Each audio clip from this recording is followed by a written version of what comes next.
As human beings, we feel with our bodies at the core of our experience. And how we feel depends on the way the brain receives information from the external world.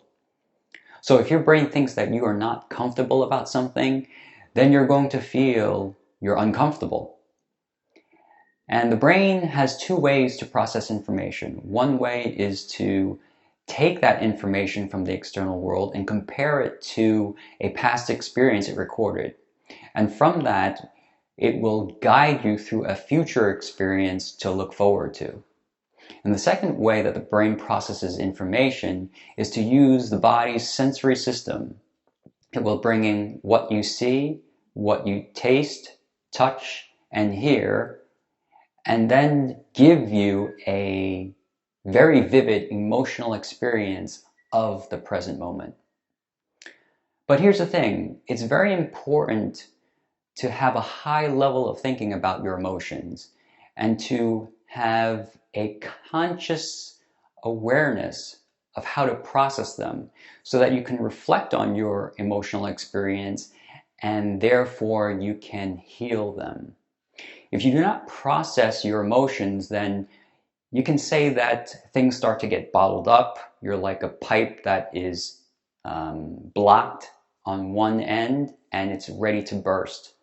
So this affects your mental health. And you can turn this into a learning experience called mindfulness, where you can use your mind in such a way that it can change how your cells are connecting to other cells. And so you don't have to go through the same loop and circuitry where you are always going to end up with the same emotional experience. And so when you do that, you can change your brain to deal with your current circumstances.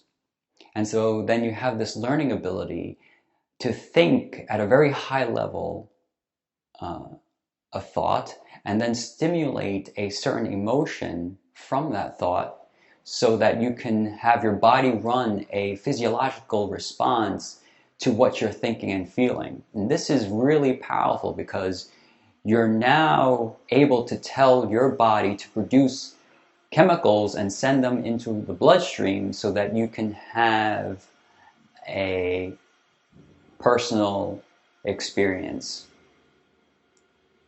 So it's important then to observe your thoughts so that you can feel the discomfort that's maybe happening in your body.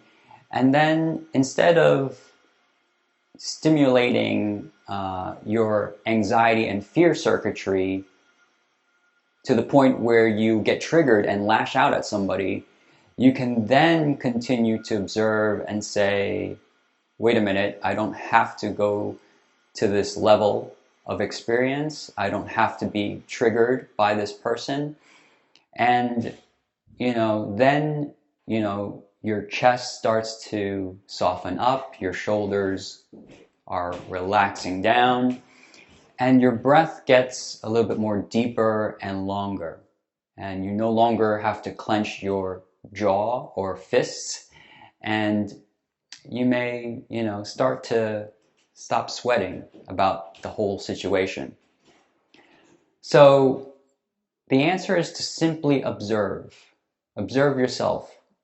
And instead of engaging in the emotion, access your higher level of thinking and observe how reactive or quick to the trigger you are about that situation so that you can avoid lashing out at someone when you're angry. And some can say that you are anxious for hours, maybe even days on end, and even for weeks. And this drains your adrenals.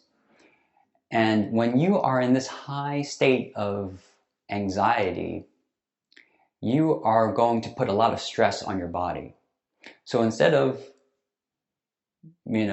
allowing the emotions to run its course through your body, go out for a walk, or better yet, do an internal exercise like Tai Chi, and use your higher brain to soothe your body while you do your internal exercise. And think first of not getting caught up with your emotions, and choose to observe. Spend less time in your anxiety, and Tai Chi is one way to help you to become more aware of yourself. And you can choose to observe with Tai Chi, and you can then choose to shift your focus from feeling worried, anxious, nervous, or any discomfort, and spend less time in an anxious state. So how do we do that? So let me introduce you to something called the turtle exercise, where you're going to do these simple movements. When you start to see that you're becoming anxious, angry, or anything like that. All right, so let's do this exercise. And let's begin by placing your feet shoulder width apart. Allow your arms and hands to hang downward. Exhale, relax, sink your weight into your feet. And then you're going to bring your chin down onto your chest.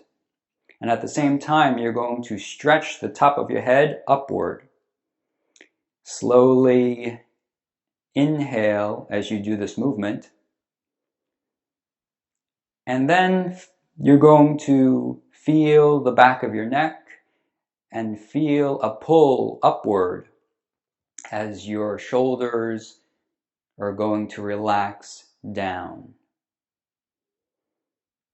Then slowly bring back your skull down onto the back of your neck as if your skull is going to touch the back of your neck. You're going to exhale as you do this movement and pull your chin upward and feel your throat nicely and slightly stretched. And then you're going to pull your shoulders upward and as if they are going to touch the ears. Then relax back down, back into your standing posture. And I recommend that you do this 12 times.